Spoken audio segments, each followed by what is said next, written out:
primero les explico cuál va a ser la metodología. En principio, es una conversación, diálogo, preguntas, respuestas. Lo que vamos a ver en las diapositivas son solo pautas, ¿ya? Pautas de las cuales nos vamos a basar y vamos a, lógicamente, concluir, seguir el programa, pero fundamentalmente me interesan las preguntas que ustedes hagan para poder ir absorbiendo todas las dudas que tengan. Entiendo que van a postular, creo, a un cargo, ¿no? Ya. No necesariamente. Bueno, pero de todas maneras, si van a postular algunos seguramente a inspección, sería muy interesante, porque el Ministerio de Trabajo necesita inspectores, pero buenos inspectores. ¿Ya? Entonces, muy bien, vamos a ver. ¿De qué trata este curso? ¿Qué saben sobre la inspección? ¿Qué idea tienen? Fiscalizar, muy bien. ¿Y por qué tienen que fiscalizar? ¿Las empresas no son autónomas? Hay mucha informalidad. Ya. Y entonces el Estado, ¿qué es lo que quiere? Regular. ¿Y en base a qué regula el Estado? ¿Cuál es el interés del Estado? ¿Por qué el Estado? ¿Qué función tiene el Estado en la inspección? Tiene un rol protector. Protector, exactamente, basado en uno de los principios fundamentales. Adelante, buenos días. Principio intuitivo, exactamente. ¿Qué cosa es el principio intuitivo? Adelante, adelante. Sí, doctor, ¿qué tal? Sí. ¿Ya empezó la clase? Sí, estamos empezando, sí. Ya, no sé si ¿O quiere que suspendamos? quisiera presentarlo Sí. a usted de manera virtual y a los alumnos que están aquí Bueno. presenciales, si me permite. ¿Cómo no?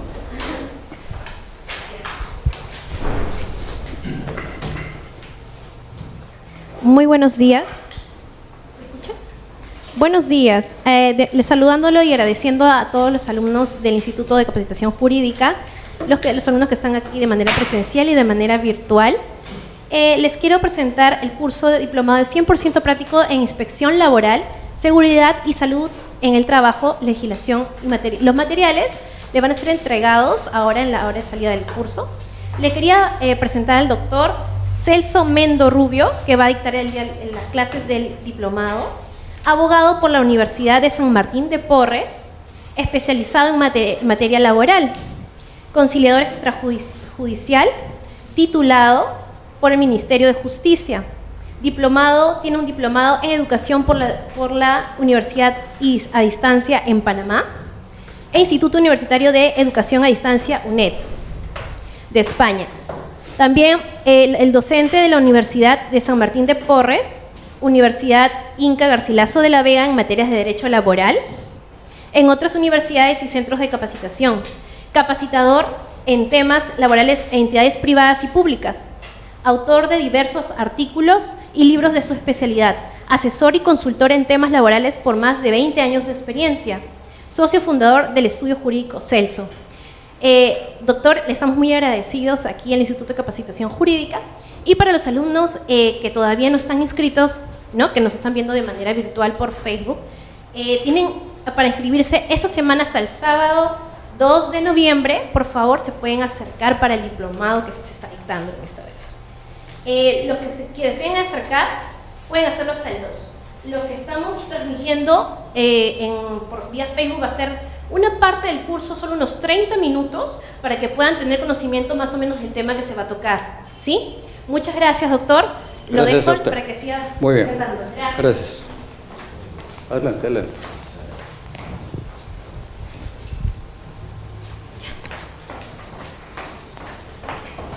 Muy bien, entonces recordemos en primer lugar cuáles son los principios fundamentales del derecho laboral.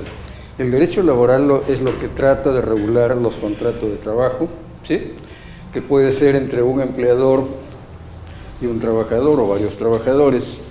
Si se trata de entidades privadas o de entidades públicas, igual hay una relación laboral, con leyes lógicamente un tanto distintas, y lo que se quiere es que en todas estas instituciones sea el Estado el que intervenga para regular, más que regular, controlar, porque la regulación la da mediante leyes. El Estado da leyes, entonces regula el sistema laboral. Pero como hay un principio que es el principio tuitivo o tutor, como le llamamos, el Estado, por mandato de la Constitución, está obligado no solamente a dar normas, sino también a controlar que esas normas se cumplan. Entonces, si esas normas se cumplen, el Estado está cumpliendo un rol tuitivo.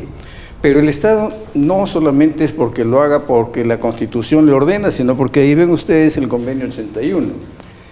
¿Qué significado, qué importancia tiene este convenio internacional? O sea, el Perú ha suscrito el convenio número 81 con la OIT, la Organización Internacional del Trabajo. ¿Cuál es, digamos, la característica fundamental de este convenio al cual el Perú está obligado?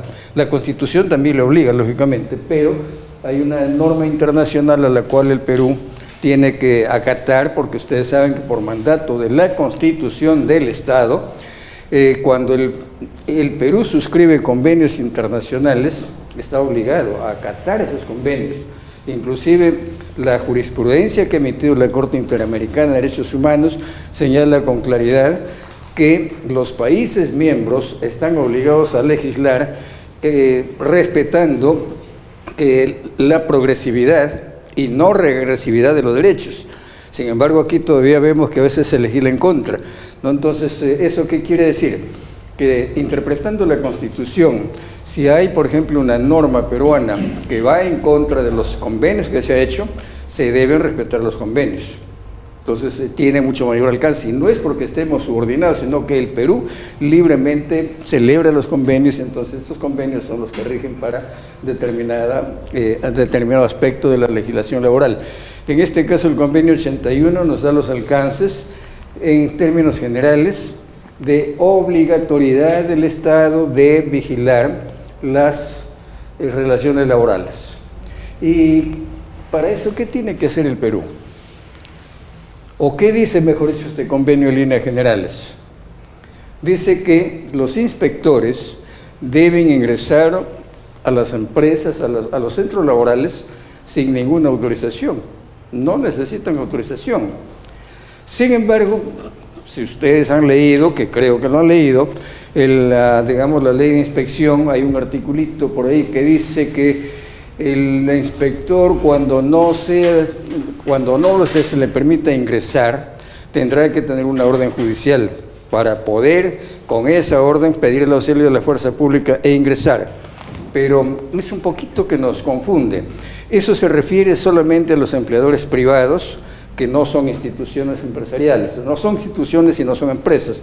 Por ejemplo, digamos, las familias que tienen una trabajadora del hogar.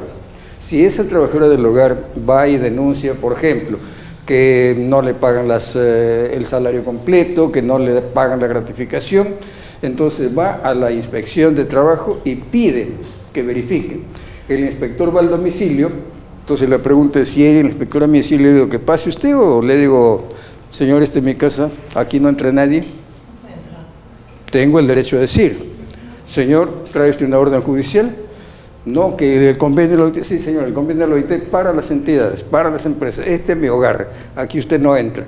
Entonces él se da media vuelta y tiene un procurador, y el procurador va al juez de paz letrado del lugar y le pide una autorización. El juez, de acuerdo a la ley, está obligado a emitir una resolución ordenando que el inspector entre al hogar a verificar. Y entonces con eso el inspector va. Si no le dejo entrar, trae a la policía y me rompe la puerta y entra. Hasta ese punto. Para las empresas no es necesario, ellos entran libremente. ¿Ya? ¿Alguna pregunta antes que pasemos a otro punto sobre este punto concreto? ¿La empresa se podría negar a la agencia? No. Bueno, no es que no puede negarse, pero ya saben cuál es el premio que le dan a la empresa. 4.300 soles de multa solo por negar la entrada. Solo por negar la entrada. Ustedes saben, por eso es que el inspector, antes al inspector le hacían esperar hasta 1 hora, 2 horas. Cuando ya se cansaba, se iba y decía, bueno, regresaré otro día. Y no había ninguna sanción. Hoy en día, ¿cómo es? ¿Cuánto le hacen esperar máximo? No más de 10 minutos. No más de 10 minutos, estamos contando ahí. Ya, le pasé, mire, faltan 10 segundos. Señor inspector, pase, por favor. Porque si no, inmediatamente la multa. Y esa multa es de carácter irreversible. Irreversible quiere decir que no se puede solucionar, ya no le puedo decir pues al inspector, señor, disculpe usted, vaya pues y regrese, ahora sí le recibo bien. Ya no puedo. Por eso hay multas, hay sanciones que no se pueden revertir. Algunas sí lógicamente se subsanan, pues, ¿no? La gran mayoría se subsana, pero esto de no dejar entrar o hacerles parar más de 10 minutos es irreversible. No se puede ya solucionar. Solamente la multa y punto. Muy bien. ¿Algo más sobre el convenio 81? ¿Qué pasa si el inspector de trabajo va y no hay quien lo atienda? Porque no está el gerente general, no está el representante legal. Bueno, de acuerdo a la misma ley de inspección, tiene que atenderle alguien que siga en jerarquía. Y va siguiendo las jerarquías hasta que alguien lo tiene que atender. Siempre le tienen que atender. Primera visita hay una obstrucción. En una segunda visita sí lo atiende. Ya. Pero de todos modos va a generarse el acta de infracción. Por supuesto, hay infracción, claro. Así es. Sí. De hecho, la infracción le van a poner por la obstrucción. Obstrucción a la visita inspectiva, 4.300 soles, señor. Claro. Y en otro... Insubsanable. Y en otro sentido, tengo entendido que quien formula la denuncia no puede ser la persona que atienda al inspector, ¿verdad? O al menos... No hay una regla clara, pero por lo general claro, porque se entiende que estas, digamos, las denuncias o los pedidos que hagan tienen que ser por personas que realmente necesitan una inspección para hacer una verificación en concreto, ¿no? Entonces, es el punto, por ejemplo, que si un trabajador no puede asistir, puede ir a alguien y pedir una inspección, por ejemplo, para, si un trabajador viene elaborando sin planilla, fuera de planillas, y tiene ya, digamos, 2 o 3 meses, es preferible que cumpla los 3 meses para que vaya el inspector cuando ya ha cumplido 3 meses y pueda verificar que hay un vínculo de más de 3 meses. Porque si va antes, la empresa al final le va a decir, pues como estás en periodo de prueba te vas. Sin embargo, cuando ya cumplió los 3 meses, puede ir una persona y decirle, por ejemplo, señor inspector, tengo mi hermano que trabaja en tal institución, en tal lugar, desempeña tal función. ¿Cuándo va a ir usted? Ya se pone de acuerdo. A ver, el día que va a ir, muy bien, mi hermano va a ir vestido así, de este color, de esta forma. Pues el inspector ya sabe. Llega sin decir quién le ha pedido. Entonces se identifica, una vez que se identifica el inspector, inmediatamente dice, permítame, señorita, las planillas, quiero que comience a revisar. A ver, 50, permítame ver cuántos hay en efectivo. Aquí hay 50, pero pum, encuentra 51, sobra uno. A ver, ¿quién es el que sobra? No sé, señor, mire, a ver, no se preocupe, voy a llamar al azar, pero ya el inspector conoce, ya sabe. Dice, a ver, le han dicho que es una señorita, y le da las características a la señorita, a ver, que venga la señorita por acá, ya el inspector sabe que es ella. Dice, a ver, señorita, ¿desde cuándo trabaja? Ah, identifíquese primero. Ya, comprobó que es el nombre. ¿Desde cuánto trabaja usted aquí? Bueno, mire, tengo 3 meses con 5 días más o menos. Ahí está la empresa. No, lo que quiere decir 3 días. Ya no se preocupe, pero voy a llamarle. A ver. Llama a otro. A ver, venga usted por acá, identifíquese. Como él no ha visto nada, ni sabe nada. A ver, ¿conoce usted a la señorita? Sí, claro, mi compañera. ¿De cuánto más o menos? Será pues unos 4 meses. Ya está. Consta en acta y se acabó. Esa es la forma. Y lógicamente, claro, hay una serie de pautas. En primera cuestión, por ejemplo, recomendar que todo inspector tiene que llevar ¿qué cosa? Notificación. Aparte de eso. Pero le voy a contar anécdotas que para que la orden de inspección. ¿Qué cosa es la orden de inspección? Es el documento donde está contenida la materia verificada. Claro, es una autorización que le da su jefe, es el subdirector, para que vaya el inspector al centro laboral para inspeccionar determinada materia. Por ejemplo, verificar un despido, Por ejemplo, verificar si está en planillas, verificar si le extienden boletas, si hacen los depósitos, etcétera, etcétera. Entonces, con esa razón es que lleva él en la orden los puntos que va a inspeccionar, porque él no va a inspeccionar lo que quiere, sino lo que está en la orden. Dígame. Doctor, una consulta. Por ejemplo, se ha visto casos donde el inspector va a un centro laboral y ¿qué hace el empleador? Pues como ve que está incumpliendo las normas, lo que hace es los encierran a los trabajadores en un... Sí. Entonces, ¿el inspector puede ordenar el descerraje o tiene que solicitar el apoyo de la policía o del... Bueno, él lo que va a hacer es pedir, pero si le niegan, él puede pedirlo a la fuerza pública. Sí, les cuento una anécdota. Mira, hace muchos años, cuando no existía Funafil, había un director general de inspección en el Ministerio de Trabajo. Un día, llegando al ministerio a hacer mis cosas, pues siempre me he dedicado al campo laboral, nos encontramos. Yo subía y él bajaba. Él bajaba y me decía, oye, hermano, me dice, vente mañana que quiero conversar contigo, te voy a dar un dato. Ya, al día siguiente fue. Y me dice, disculpa que ayer pasé rápido. Mira lo que ha pasado, me dice. Vinieron señoras de Pueblo Libre, de una fábrica, a denunciar que no las tienen en planilla, les pagan menos del mínimo y en fin. Entonces dice, los inspectores van y no encuentran gente. No encuentran gente. ¿Y sabe lo que hemos hecho? Me dice, yo he tenido que oficiar a la policía para que me permita 50 policías. Hemos rodeado la manzana porque una trabajadora nos dijo que el inspector va por la puerta principal, pero no sabe que atrás hay una puerta falsa.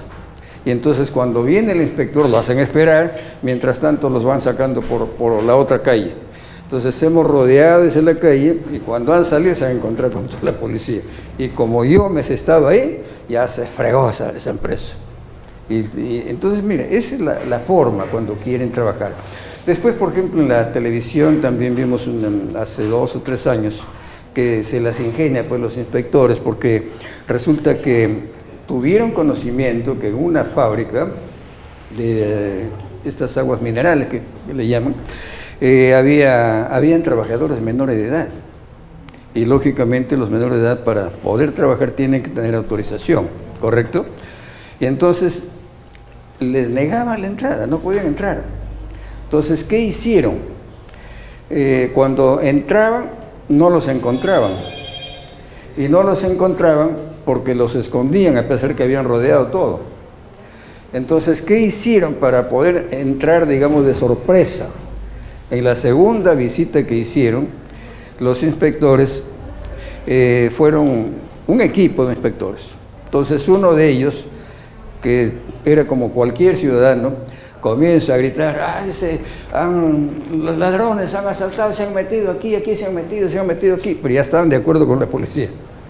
Entonces vino la policía, entraron y encontraron escondidos dentro de unos tubos grandes, ahí estaban los muchachos.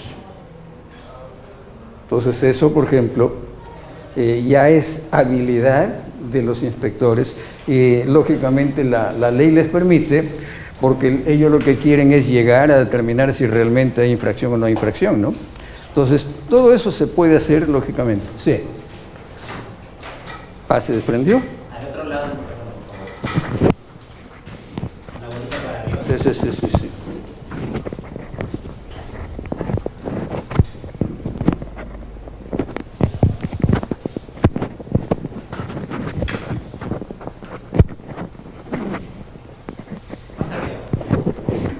¿Está bien ahí? Sí. Ya. Muy bien. A ver, ¿alguna pregunta que tengan? Y después les voy a ir contando una serie de anécdotas, ¿no? Para tener siempre cuidado, porque vamos a analizar la ley y un poco con la práctica, para poder entender. Un día, por ejemplo, llega un inspector a una fábrica textil, a la jefa de recursos humanos le dice, señorita, soy inspector, su identidad, por favor. Aquí está mi foto del cheque. No, su identidad, señores, y su orden de inspección. Le dice, es que, bueno, no he traído. Le dice, le dice, no importa, no se preocupe. Comienza a llamar por teléfono y como sospechó algo, el inspector le dice, ¿dónde queda el servicio? Aquí a la vuelta, le dice ahí. no regresó más. Era un falso inspector, o es que era un inspector de repente, pero se había coludido con alguien para quién sabe qué fines. Sin una orden. No presentó la orden, solamente tenía el fotocheque. El fotocheque aparentemente era un inspector, pero cuando le pidió la identificación personal y la orden de inspección, no la tenía. Por eso ese es el primer paso, que hay que tener cuidado para saber que estamos frente a un inspector realmente, ¿no? O sea que sin ninguna orden de inspección, si viene, como usted dice, no tengo por qué. No tengo por qué recibirlo. Señor, con todo respeto, usted viene con una orden. Si no me trae la orden, lo siento mucho. Disculpe usted y punto. Pero el caso, por ejemplo, yo tengo entendido que si un inspector está pasando por una obra, por ejemplo, Ya. y se percata de eso. Bueno, esa es otra cosa, pero de todas maneras, haga la consulta, no hay problema. Sí. Él puede entrar. Él puede entrar, así es. ¿Por qué? Porque son hechos casuales, son hechos que necesitan comprobación inmediata, porque mientras va a pedir una orden, desaparece el caso. Además, tengamos en cuenta que los inspectores trabajan 24 horas. Me refiero a los que están de turno. Entonces, cualquier ciudadano, por ejemplo, si vamos al cine o al teatro, estamos saliendo a las 12 de la noche, pasamos por un restaurante y vemos que hay menores de edad trabajando, llamamos al ministerio y el inspector viene y al toque. ¿Por qué? Porque hay inspectores de turno y las inspecciones también las pueden hacer en la noche, en la madrugada, porque hay fábricas que trabajan 24 horas, entonces hay trabajadores que están en turno, por decir, de 8 de la noche hasta las 8 de la mañana, por decir. Entonces, ¿cómo? Tiene que ser de noche, tienen que hacerlo por turnos. Eso más o menos son las precauciones de carácter general, ¿ya? Y con esto de anécdotas, para que tengan cuidado, miren. Un día estuve conversando con el director de un colegio que prestábamos asesoría, y en eso entra la secretaria y dice: señor director, le dice, ha venido la inspectora, dice que quiere hablar con usted. Dile que espere, estoy aquí, un momentito, le digo, hazlo pasar porque no le puede decir que no. Así me dice: sí, te pone multa, así que pase, le digo que pase. Ya, dile que pase. Entonces, como estábamos en un segundo piso, escucho que cuando ya se están acercando la inspectora y una señorita que era la denunciante, ya estaban casi en la puerta, escucho que le dice: doctora, no se olvide también de pedirle, no me acuerdo qué. Ya, les. Entonces, cuando entra, bueno, se le atendió, pidió libros, pidió una cosa, verificó, pero la chica, la trabajadora de carta, le dice: no se olvide, ya, le decía, ya. Y finalmente, cuando ya terminó la inspección, dice: pero doctora, no sé. Disculpe, señor director, también necesito. Señor, disculpe usted, en la orden de inspección no está lo que me pide. Y a veces yo te dije que no se puede. O sea, el inspector muchas veces actúa porque le dice el trabajador también esto, pero ustedes solamente vean, ¿está en la orden de inspección? Muy bien, ¿no está? Piña, pues. No tengo por qué. Ahora, claro, eso no quiere decir que si ustedes consideren que lo haga, pues, pero no hay obligación de atender si no hay una orden de inspección. ¿Y no ¿Ya? la inspección señala los puntos? Los puntos, exactamente. Dice el subdirector, etcétera, dice, comisiona al señor inspector fulano de tal, identificado, etcétera, para que concurra la empresa tal, en la ubicación tal, para inspeccionar lo siguiente. Hay punto 1, punto 2, punto 3, y nos tienen que entregar la orden. Entonces, cuando están inspeccionando, tenemos que ir siguiendo los pasos, que no se excluya, que no va a ir por donde quiera, sino por donde la orden le dice. Y como en este caso, si quiere hacer una inspección que no está en la orden, simplemente, señor, usted no puede. ¿Ya? Sí. Una entidad que yo he elaborado fue objeto de una inspección. Ya. Por muerte de un trabajador. O sea, no de un trabajador de la misma entidad, sino de que en materia de seguridad y salud, como era una service, son solidarios. Ya. Responsables, claro. Ya. ¿Y qué sucede de que a este señor de seguridad lo habían maniatado, lo habían asesinado dentro ¿sí? de uno de los locales que estaban recién implementando para funcionamiento de esa entidad, es decir, un local que todavía No funcionaba. no funcionaba y no Ya. tenía una dirección propia. Entonces, bueno, ¿cómo es que se lleva a cabo esta situación? Es que uno de sus mismos compañeros que trabajaba en la misma service había ido vestido con la misma ropa de seguridad y le dice, ¿sabes qué? Me han mandado para que saque tales cosas, ¿no? Entonces, el otro confiado abre la puerta porque es un compañero de su Claro. misma Con el mismo uniforme, ¿no? Y apenas abre la puerta, entran otros, lo maniatan, lo matan y se llevan pues, algunas cosas. Entonces, ¿qué sucede? Bueno, se inspecciona tanto a esa empresa como también llegó a la entidad la orden de inspección. Y el inspector, cuando lo deriva para que se entreviste conmigo, me dice, ¿sabe qué? Ya ustedes tienen una obstrucción. Y yo le digo, pero es que en ningún momento nos han manifestado de necesidad de que haya existido una orden de inspección ni una visita, porque cada vez que hay una visita, así sea en un lugar lejano, siempre nos comunican. Y me dice, no, es que hemos ido al lugar donde ha sucedido este hecho.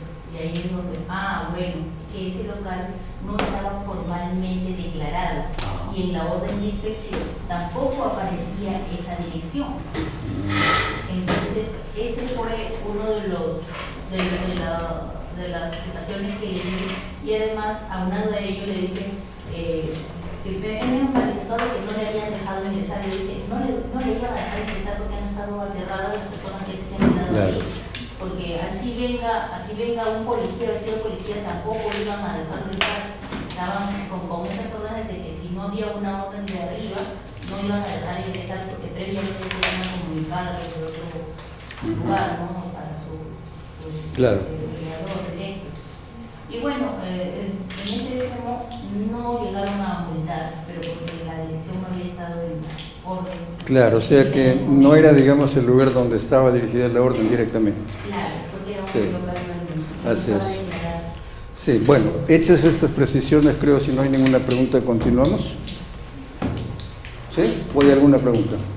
Tenemos una pregunta. A ver. La pregunta es, ¿en qué entidades públicas quién o qué institución lo hace? La SUNAFIL solo hace en empresas privadas. Sí, en empresas privadas, pero no olvidemos que con la Ley General de, digamos, la nueva Ley General de Seguridad y Salud en el Trabajo, también las empresas e entidades del Estado están, digamos, obligadas a recibir a los inspectores, pero solo en materia de seguridad y salud en el trabajo, porque lógicamente en materia de inspección normal no, porque el Estado lógicamente no puede inspeccionarse a sí mismo, sino ya de acuerdo a los tratados internacionales y con la nueva Ley de Seguridad y Salud, lógicamente el Estado también se somete a estas inspecciones cuando se trata de verificar algún riesgo, por ejemplo, contra la salud o contra la vida, de acuerdo a ley. ¿Otra pregunta? Sí. Una consulta. En el caso de cumplimiento de derechos laborales para los trabajadores del Estado regidos bajo el régimen de la actividad pública,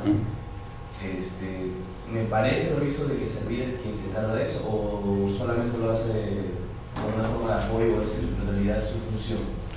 Bueno, Servir está obligado, lógicamente, digamos, debe tener sus comités, etcétera.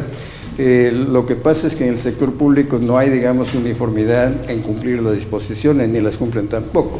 Por ejemplo, recordemos que en materia del contrato CAS, ¿correcto?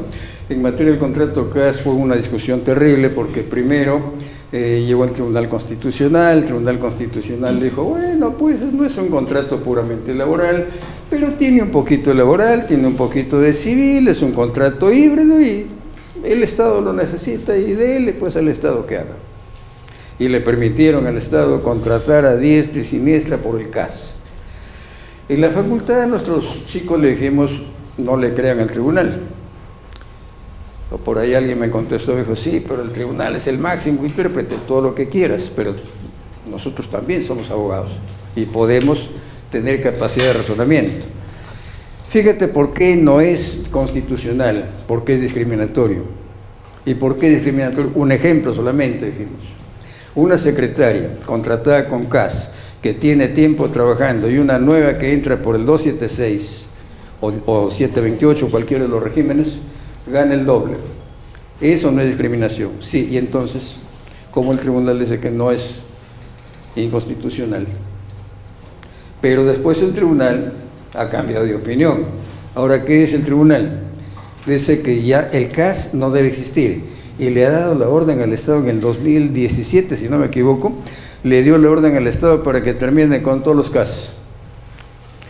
Solamente hay una sola entidad que ya no tiene CAS, que ha cumplido el mandato constitucional. ¿Saben cuál es? Salud. Es Salud. Es la única entidad. Es Salud, ya no hay CAS. Ya terminaron con el CAS el año pasado. Pero las otras entidades siguen contratando con CAS. A veces me pregunto, ¿en qué país vivimos?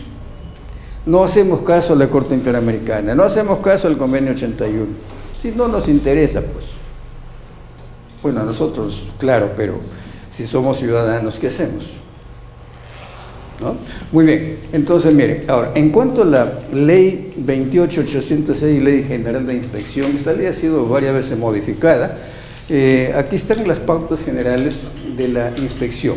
Claro que esta ley ya es, digamos, nos pone a la altura de, digamos, de América entre los países que tenemos un buen sistema, por lo menos en teoría. Chile siempre ha estado a la cabeza en Latinoamérica, España en Europa y en Norteamérica, Estados Unidos han sido siempre los países que han destacado por esta situación de la seguridad y salud. Y con esta ley, sin embargo, ya hay características especiales, como por ejemplo que de acuerdo a esta ley también el Estado se somete a la inspección cuando se trata de ver la seguridad y salud en el trabajo, la creación de comités, de reglamentos de seguridad y salud, los reglamentos, además ¿cómo se llama? Los libros que obligan, en fin, y hay un poco más de control.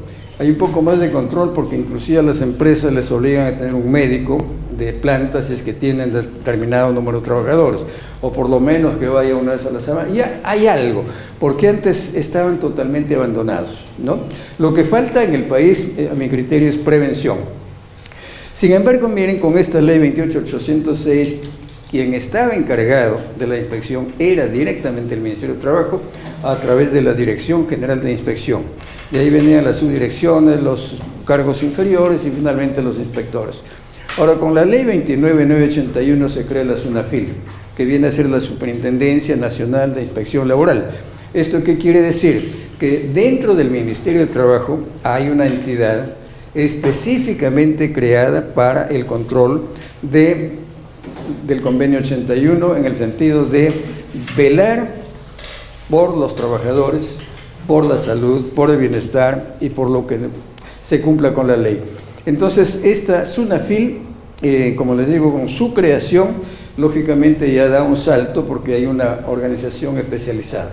Sin embargo, todavía hay deficiencias, porque por parte de la universidad, por ejemplo, a veces les damos capacitación 2 veces al año a ellos, a los inspectores, y nos piden siempre 2 pruebas, una de entrada y una de salida. En la de entrada, ¿cuánto sacan? 0,5, 0,8. 1 o 2 que aprueban, el resto sale jaladito. Pero, adelante. Pero cuando ya se toma la prueba final, todos salen aprobados. Claro, todos salen aprobados porque ya se les capacita, ¿no? Porque a veces, bueno, son jóvenes, que está bien que tengan aspiración, eso está bien, pero siempre pienso que debe haber una selección mínima, que tengan conocimientos básicos, porque si no hay conocimientos básicos no puede haber una buena inspección, ¿no?